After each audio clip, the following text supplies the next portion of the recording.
नमस्ते दोस्तों, मैं श्रेयस बढ़िया आप सबका मेरे YouTube चैनल पे बहुत बहुत स्वागत करता हूँ। आज हम इस वीडियो लेक्चर में बुद्धिज्म से रिलेटेड इंपॉर्टेंट टर्म्स को पढ़ेंगे।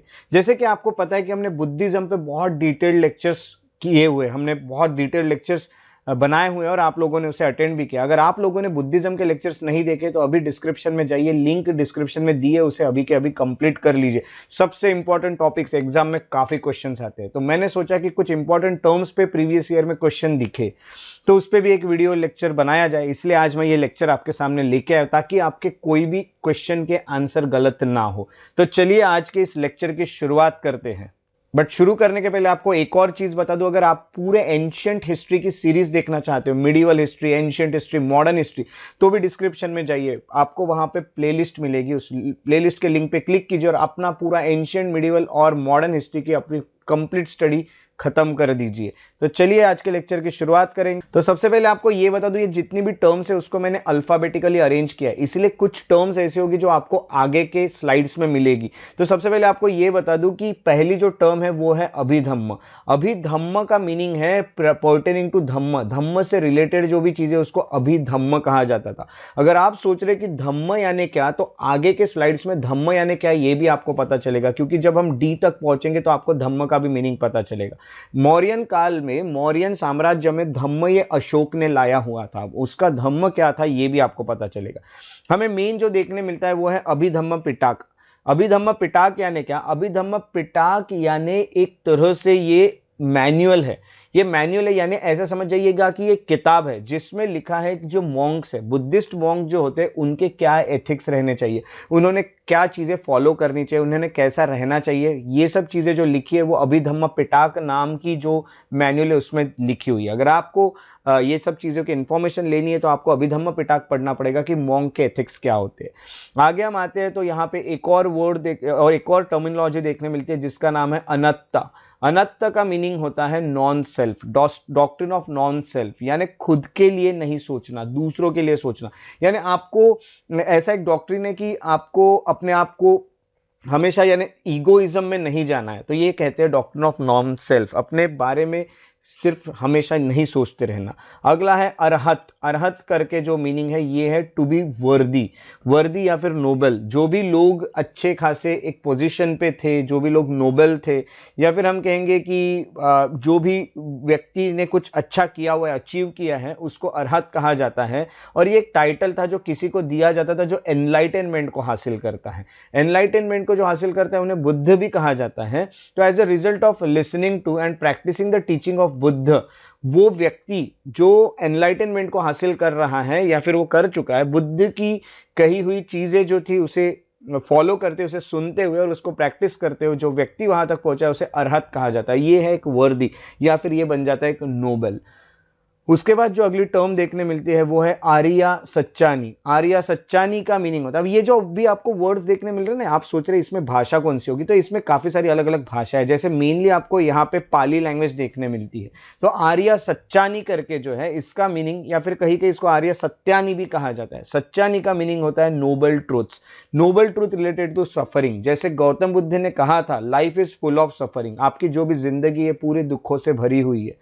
और उसके बारे में 4 नोबल ट्रुथ्स भी थे, यानी आप वो सब अगर चीज़ें आपने नहीं देखी है तो वो डिटेल में आप मेरे बुद्धिज्म के वीडियो में भी देख सकते हैं। बट आर्य सत्तानी यही है कि life is full of sorrow related to suffering. जो 4 नोबल ट्रुथ्स गौतम बुद्ध ने बताए थे वो चीज़ों को हम कहते हैं आर्य सच्चानी। अगले आपको जो टर्म देखने मिलती है वो है अवलोकितेश्वर। अवलोकितेश्वर होता क्या है? अवलोकितेश्वर पद्म पानी का एक और नाम है। पद्म पानी और ये सब है कौन? पद्म पानी की बात करो, अवलोकितेश्वर की बात करो, तो ये सब है बोधिसत्व। और बोधिसत्व क्या होते हैं इस पे भी हमने एक डिटेल लेक्चर लिए हुए हैं, बोधिसत्व पे भी।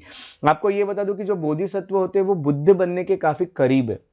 जो व्यक्ति को निर्वाण हासिल हो जाएगा वो तो बुद्ध बन जाएगा, पर बोधिसत्व काफी करीब है उनको, पर निर्वाण हासिल नहीं हो पाया, इसलिए वो बुद्ध नहीं बन पाए हैं, क्योंकि वो किसी और काम में लगे हुए हैं। वो कहीं ना कहीं किसी और की हेल्प करने में लगे, किसी की जिंदगी ठीक करने में लगे, तो ये सबको बोधिसत्व कहा जाता है। तो इनमें से ही एक बोधिसत्व है अवलोकितेश्वर या फिर पद्मपानी। आगे हम चलते हैं तो आगे की टर्म हमें देखने मिलती है भिक्खु या फिर भिक्कुनी। भिक्खु और भिक्कुनी, ये देखिए इनको भिक्षुक भी कहा जाता है। अब भिक्खु वर्ड अगर देखोगे तो आपको थोड़ा सा पाली की तरफ जाना पड़ेगा। अगर हम कहेंगे तो भिक्खु यानी मेल और भिक्खुनी यानी फीमेल फॉलोअर्स ऑफ बुद्धिज्म, जो कि अपनी पूरी जिंदगी को त्याग देते हैं, संन्यास ले लेते हैं एक तरह से, और ये लोग भिक्खु बन जाते हैं और फिर वो अपने लाइफ में कमाई और ये सब करना छोड़ देते हैं। फिर वो अपने लाइफ में कुछ मांगते हुए घूमते हैं, बेगिंग करते हुए घूमते हैं, इसलिए इनको भिक्खु या भिक्खुनी कहा जाता है। अगला जो वर्ड देखने मिल रहा है वो है बोधिसत्व। मैंने आपको ये बताया कि ये एनलाइटनमेंट हासिल करने के बहुत करीब है और कर नहीं पा रहे क्योंकि किसी और काम में बिजी है, उनको बोधिसत्व कहा जाता है। पिछले स्लाइड में मैंने आपको ये चीजें एक्सप्लेन कर दी थी। अगला जो टर्म देखने मिलता है वो है ब्रह्म विहिरा। ब्रह्म विहिरा यानी हम कहेंगे emotion that one lives in and lives by all time. जैसे कि कुछ इमोशंस को ब्रह्म विहार कहा जाता है। ब्रह्म विहार यानी हम कहेंगे कि लव, किसी पे दया आ रही है तो कंपैशन, सिंपैथी आ रही है, जॉय खुशी, या फिर इक्विनेमिटी, या जो भी यहाँ पे आपके इमोशंस हैं उन सबको ब्रह्म विहार कहा जाता है। तो ये भी एक बुद्धिज्म में यूज होने वाली एक टर्म है जो आपको यहाँ देखने मिलती है। अगला एक टर्म देखने मिल रहा है वो है बुद्ध घोष। बुद्ध घोष यानी बुद्ध की आवाज, बुद्ध की वॉइस यानी बुद्ध घोष। अगला टर्म देखने मिलता है धम्म। देखिए मैंने बोला था धम्म अगले स्लाइड में आ गया ना धम्म। और आपको ये बता दूं कि धम्म यानी बुद्ध की टीचिंग्स को फॉलो करना, वो होता है धम्म, यानी ये आपका बन जाता है एक धर्म। अब आप बोलोगे यहाँ पे धर्म वर्ड क्यों नहीं यूज हो रहा है? फिर से आपको बता दूं कि ये जो लैंग्वेज है ये अलग है, इसलिए धर्म को यहाँ धम्म कहा जाता है। तो धम्म यानी बुद्ध की टीचिंग्स है जिसको फॉलो किया जाता है। और जैसे कि आप जानते हो कि जो अशोक थे वो बुद्ध की टीचिंग्स को फॉलो करते थे, इसलिए उन्होंने अपना धम्म बनाया था। उसके बाद एक होता है धम्म महामत्ता।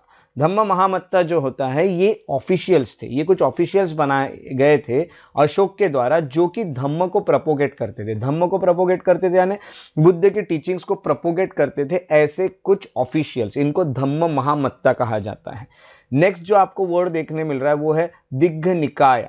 दिग्घ निकाय यानी एक तरह से एक बहुत लॉन्ग डिस्कोर्सेस है, कलेक्शन है, बहुत बड़ी बड़ी जो भी चीज़ें बुद्धिज्म से रिलेटेड लिखी गई है उन सब के ये कलेक्शन होते हैं। उसके बाद जो नेक्स्ट टर्म आपको देखने मिल रही है वो है इतिवृत्तक।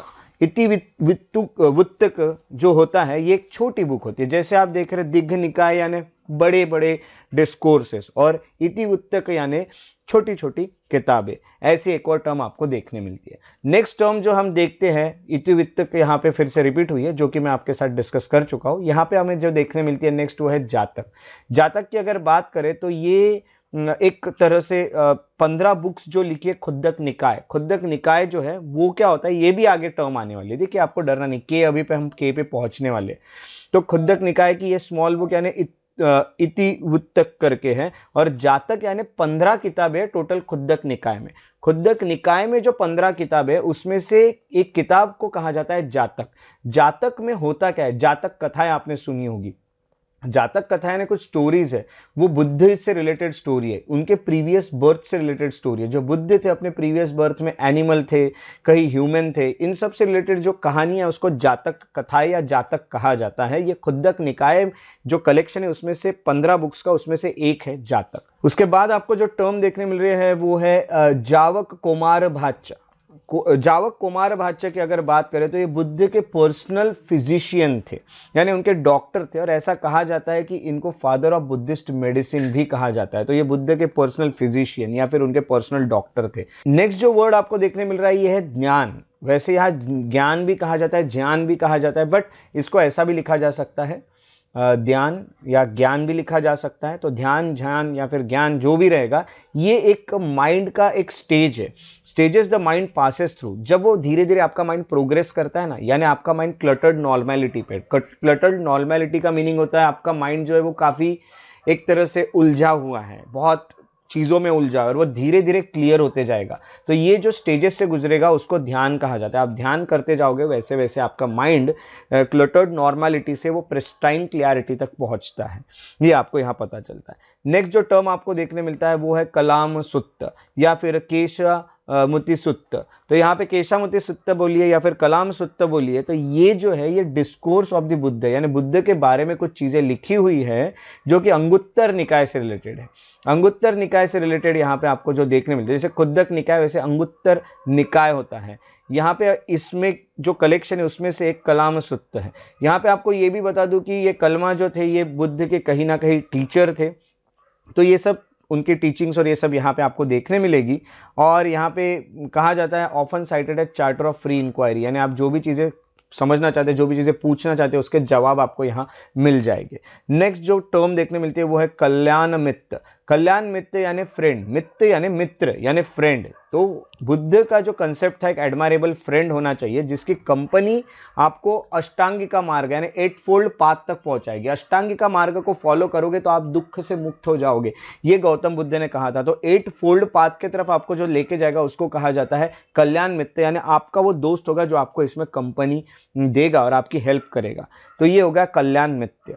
उसके बाद आप आगे आते हैं तो आपको देखने मिलता है खुद्दक निकाय। खुद्दक निकाय यानी सुत्त पिटाक जो है उसका ये 5th पार्ट है। सुत्त पिटाक यानी आपको ये बता दूं कि बुद्धिज्म से रिलेटेड काफ़ी सारी चीज़ें लिखी गई है, काफ़ी सारी किताबें लिखी गई, उसमें से 5वां जो पार्ट है उसको खुद्दक निकाय कहा जाता है। उसके बाद नेक्स्ट टर्म आती है वो है महावस्तु। महावस्तु थे कौन, महावस्तु है क्या? महावस्तु यानी डिसिप्लिन। डिसिप्लिन यानी जो भी रूल्स है जो मॉन्क और नन्स को फॉलो करने बुद्धिज्म में, उसे महावस्तु कहा जाता है। Next term is Milindapanho. Milindapanho यानी एक बुद्धिज्म की एक किताब है जिसमें मिलिंदा यानी मिनेंडर, ग्रीक किंग था एक मिलिंदा नाम का, यानी मिनेंडर भी इसका नाम था ग्रीक में, और एक बुद्धिस्ट इंडियन मॉन्क था नागसेना। मिलिंदा जो था वो बुद्धिज्म से रिलेटेड नागसेना को क्वेश्चंस पूछ रहा था और नागसेना जो थे उसको आंसर कर रहे थे, और इनके ही सवाल और जवाब जो है एक किताब में लिखे गए जिसको मिलिंदपनो कहा जाता है। नेक्स्ट जो टर्म देखने मिलती है वो है निब्बन। तो निब्बना करके जो है इसका मीनिंग होता है mainly liberation from cycle of birth या फिर डेथ, वहाँ से आपको मुक्ति हासिल होना, इसको निब्बाना या फिर निर्वाणा भी कहा जाता है। अब मैंने बोला भाषा का फर्क है, निर्वाणा को निब्बाना भी कहा जाता है। निब्बाना क्यों कहा जाएगा? क्योंकि ये पाली भाषा, प्राकृत भाषा, जो भी अलग अलग भाषा है उसमें अलग अलग प्रोनाउंसिएशन आपको देखने मिलते हैं। तो निर्वाणा या निब्बाना इसका मतलब जब आप अपने जीवन और मृत्यु की जो साइकिल आपकी चल रही है ना उससे मुक्त हो जाते हैं, इसको कहीं ना कहीं हिंदुइज्म में मोक्ष भी कहा जाता है। तो यही है वो निर्वाणा। Next is paramita. परमिता का मीनिंग होता है वर्च्यूज ऑफ परफेक्शन। जो बोधिसत्व को जो भी चीजें परफेक्शन हासिल होने वाले उसको परमिता कहा जाता है। नेक्स्ट है परिनिब्बाना या परिनिर्वाणा। महापरिनिर्वाणा या फिर परिनिर्वाणा या परिनिब्बाना, इसका मीनिंग होता है passing away of the Buddha, यानी जब बुद्ध ने ये दुनिया छोड़ दी थी, जिसको हम डेथ भी कहते हैं, वो होता है परिनिर्वाणा या परिनिर्वाणा। तो ये एक और टर्म आपको देखने मिलती है। जब हम आगे बढ़ते हैं तो आपको देखने मिलता है पटिच्च समुपदा। तो पटिच्च समुपदा ये एक पाली वर्ड है। तो ये होता है कि लॉ ऑफ डिपेंडेंट ओरिजिन, हमारी हम जो भी है कहीं ना कहीं किसी ना किसी पे डिपेंड है। ये बुद्ध की टीचिंग का एक पार्ट है। अगर आप देखोगे तो आप अकेले इस दुनिया में कुछ भी नहीं हो। तो लॉ ऑफ डिपेंडेंट ओरिजिनेशन है, हम हर चीज़ पे डिपेंड है, ये चीज़ें आपको पता चलती है। अब नेक्स्ट टर्म जो आपको देखने मिल रही है वो है पतिमोक्ष। पतिमोक्ष की अगर बात की जाए तो आपको ये बता दूं कि एक कलेक्शन ऑफ एफोरिज्म्स है। एफोरिज्म यानी कोई भी चीज़ जो सच है वो, उससे कहा जाता है एफोरिज्म, और वो बहुत क्लियर वे में प्रेजेंट की गई हो उसे एफोरिज्म कहा जाता है। तो यहाँ जो भी टीचिंग्स है बुद्ध की वो पूरी यहाँ पे कही गई है, but gradually this evolve into code of behaviour, और धीरे धीरे ये जो टीचिंग्स थी वो बिहेवियर का कोड बन गई कि आपको ऐसे ही रहना है। इसमें 227 रूल्स है जो मॉन्क के लिए है, और एक्स्ट्रा 84 और रूल्स है जो नन के लिए। तो जो मेल होंगे भिक्खुनी उनके लिए, और भिक्खु इनके लिए कुछ रूल्स यहाँ पे दिए। पतिमोक्ष इसको कहा जाता है। नेक्स्ट इज प्रज्ञ परमिता। प्रज्ञ परमिता कहिए या प्रज्ञ परमिता कहिए, ये महायान बुद्धिज्म से रिलेटेड है। महायान बुद्धिज्म एक टाइप है बुद्धिज्म का, मैं ऑलरेडी आपके साथ डिस्कस कर चुका हूँ। महायान बुद्धिज्म ये बाद में, ये एक तरह से हम कहेंगे कि बाद में आया हुआ बुद्धिज्म है, जब महायान में बुद्धिज्म में बुद्ध को भगवान माना जाता है। दूसरा जो टाइप है वो है हिनायान। हिनायान में जो गौतम बुद्ध है उनकी टीचिंग्स को फॉलो किया जाता है, उन्हें भगवान नहीं माना जाता है, और महायान में भगवान माना जाता है। ये बाद में आया हुआ बुद्धिज्म है, जैसे मैं ऑलरेडी आपके साथ डिस्कस कर चुका हूँ। तो इसका मीनिंग होता है परफेक्शन ऑफ विजडम। जब आप अपने माइंड से परफेक्शन हासिल कर लेते हैं, आप नॉलेज हासिल कर लेते हो परफेक्शन के साथ उसे कहा जाता है प्रज्ञापरमिता। ये जो कंसेप्ट है ये यही कहा जाता है कि आप नेचर जो है, रियलिटी का जो नेचर है उसे आप अच्छे से देख पा रहे हो, परफेक्ट वे में देख पा रहे हो, as well as to a particular body of sutra जो भी है उन्हें आप देख पा रहे हो। या फिर आप वही कहोगे कि जो बोधिसत्व के कंसेप्ट है पर्सोनिफिकेशन के, या फिर उन्हें आप ठीक से समझ पा रहे हो, आपको इतना विजडम हासिल हो गया, उसे प्रज्ञापरमिता कहा जाता है। ये सब जो चीज़ें वो बोधिसत्व को ही हासिल होती है। आगे जब आप बढ़ते हो तो आपको देखने मिलता है शक्य मुनि। शक्य मुनि करके जो वर्ड है, ये टाइटल है जो सिद्धांत गौतम को दिया था, यानी जब गौतम बुद्ध ये जब एनलाइटेंड हो गए थे उनको एक नाम दिया है जिसको कहा जाता है शक्य मुनि। उसके बाद नेक्स्ट एक आपको वर्ड देखने मिलता है, वो है संघ। संघ यानी कॉन्ग्रेगेशंस, यानी हम कहेंगे ग्रुप बनाना। जो भी बुद्ध के डिसिपल थे, जो भी बुद्ध के हम कहेंगे कि शिष्य थे, उन सब का एक ग्रुप, इसको कहा जाता है संघ। उसके बाद शौन, तो शौन का मीनिंग होता है एक रूम या फिर एक हाउस, जहाँ पे उसको ऐसे डिज़ाइन किया जाता है जहाँ पे आपको पसीना आता है, स्वेटिंग होती है, एक हाइजीनिक और मेडिकल रीजंस के चलते इसे बनाया जाता है। तो ये सब रूम को शौन कहा जाता है बुद्धिज़्म में। ये एक बहुत अलग सी एक कंसेप्ट है अगर आप देखोगे तो, और ये बहुत एक अलग सी चीज़ है जो आपको नॉर्मली देखने नहीं मिलती है। तो यहाँ पे आपको डिज़ाइन किया जाता है, वहाँ पे आपको पसीना आता है, पसीने से आपका जो भी हेल्थ के प्रॉब्लम्स है वो भी ठीक होते हैं। अगला यहाँ वर्ड जो यूज़ हो रहा है वो है संसार या संसार। इसका मीनिंग होता है, आपको तो पता है, इसका मीनिंग है आपकी जो भी जिंदगी है वो परपेचुअल वॉन्डरिंग। इसका मीनिंग है आपका संसार क्या है, आप यहाँ वहाँ भटकते रहोगे, वॉन्डरिंग करना, यानी जो भिक्खु होते हैं वो आप देखते हो यहाँ से वहाँ वॉन्डर करते हैं। तो इसको कहा जाता है कंटिन्यूअल प्रोसेस ऑफ रीबर्थ, यानी हम वो तो सिर्फ घूम रहे, बट हो क्या रहा है हमारे साथ, आज हम इस दुनिया में हैं, हमारी डेथ हो जाएगी, हम फिर से इस दुनिया में आएंगे, फिर से इस दुनिया में आएंगे। तो ये चलते रहेगा, ये संसार है हमारा, ये हमेशा चलते रहेगा, ये भी यहाँ कहा जाता है। अब अगली जो टर्म आ रही है वो है सिगालोवाद सुत्त। सिगालोवाद सुत्त का सुत्त जो है वो यानी एक तरह से एक राइटिंग है, वो एक डिस्कोर्स है ऑफ एडवाइस टू सिगालो। सिगालो जो होता है इसको एक एडवाइस दी थी जो कि डाग निकाय से निकली हुई है। और यहाँ कहा जाता है कि सुख चाहने वाले प्राणियों को अपने सुख की चाह से जो दंड से नहीं मारता वह मरकर सुख को प्राप्त होता है, ऐसी कुछ चीज़ें इसमें कही गई है। हम कहेंगे सिगालोवाद सुत्त में ये चीज़ें कही गई, यानी एक तरह से ये एक डिस्कोर्स है, ये कुछ राइटिंग्स है। उसके बाद हम कहेंगे स्तूप। स्तूप यानी बुद्धिस्ट मॉन्यूमेंट्स, यानी बुद्धिज्म से रिलेटेड जो मॉन्यूमेंट्स बनाए जाते हैं उसको स्तूप कहा जाता है। ज़्यादातर ये जो स्तूप होते हैं जो कि ऐसे शेप में होते हैं, डोम शेप में, वहाँ पे जो रेमिनेंट्स होते हैं या फिर जो अस्थियाँ होती है, एक तो मॉन्क की या गौतम बुद्ध की, वो रखी जाती है, उसे स्तूप कहा जाता है। अगला जो है वो है सूत्र। सूत्र यानी वही है कि जो एक मैनुअल है, जैसे हम कहेंगे कि एफोरिज्म, यानी जैसे मैंने आपको बताया कि उसमें कुछ ना कुछ सच्चाई लिखी होती है, एक मैनुअल है जो कि आप जिसे फॉलो कर सकते हो बुद्धिज्म से। उन सब मैनुअल्स को सूत्र कहा जाता है या सुत्त कहा जाता है। देखिए सुत्त वर्ड यहाँ भी यूज हुआ था, सिगोलवाद सुत्त, यानी वो कलेक्शन ऑफ मैनुअल है। उसके बाद आते हैं सुत्त पिटाक, फिर से सुत्त है, यानी पाली में कलेक्शन है। यहाँ पे कुछ बुद्धिस्ट राइटिंग्स है, वो है थेरवाद बुद्धिज्म से रिलेटेड। थेरवाद एक बुद्धिज्म है जो ज़्यादातर मॉन्क से रिलेटेड बुद्धिज्म होता है, उसको थेरवाद बुद्धिज्म कहा जाता है। इस पर मैं वीडियो भी बना चुका हूँ डिटेल वाला। तो सुत्त पिटाक जो होता है वो पाली कलेक्शन है, बुद्धिस्ट राइटिंग से उसमें दी हुई, तो ये आपको पता चलता है। आगे जब हम बढ़ते हैं तो आपको देखने मिलता है स्वस्तिका। स्वस्तिका यानी एक सिम्बॉल है, यानी सिंबल जो होता है ऐसा क्रॉस में होता है, ऐसा स्वस्तिक बनता है, और ये क्रॉस में बनता है, इसके 4 एंड्स जो होते हैं वैसे बेंड होते हैं, जैसे मैंने आपको यहाँ पे दिखाया, और 90 डिग्री एंगल पे ये बेंड होते हैं, तो यहाँ से बनता है स्वस्तिक। उसके बाद एक वर्ड आता है दैट इज तथागत। तथागत ये टाइटल दिया था बुद्ध को। तथागत यानी 10 कम 10 गॉन, आप आए जैसे वैसे आप चले जाओगे, तथागत है। तो उसके बाद थेरगात या थेरीगाथा। थेरगात या थेरीगाथा यानी सॉन्ग्स है बुद्धिस्ट मॉन्क के, जो वो लोग गाते हैं या फिर नन लोग जो गाते हैं, ये होता है। ये सुत्त पिटाक में आपको देखने मिलेंगे। उसके अलावा थेरवाद। थेरवाद ये टीचिंग्स है एल्डर मॉन्क्स की, जैसे मैंने आपको बताया थेरवाद जो होता है ये मॉन्क्स के लिए मॉन्क्स की टीचिंग्स हैं जो इसमें डाली गई है, एक थेरवाद बुद्धिज्म बनता है। उसके बाद उपासका। उपासका यानी हम कहेंगे अ मेल ले फॉलोअर ऑफ बुद्धा टीचिंग, यानी जो भी है मेल व्यक्ति जो बुद्ध की टीचिंग्स को फॉलो कर रहे हैं उसे उपासिका कहा जाएगा, और जो फीमेल है जो बुद्ध की टीचिंग को फॉलो कर रहे हैं उसे उपासिका कहा जाएगा। उसके बाद आखिरी की कुछ टर्म उपोसत, उपोसत यानी डे ऑफ फुल मून, यानी आप देखते हो कि पूर्णिमा का दिवस या फिर हाफ मून या फिर 2/4 मून ऑफ ईच मंथ, हर महीने में आने वाला ये एक दिन होता है उपोसता। तो इसमें क्या क्या रहेगा, फुल मून आएगा, एक तो हाफ मून आएगा और 3/4 मून्स आएंगे, ये है।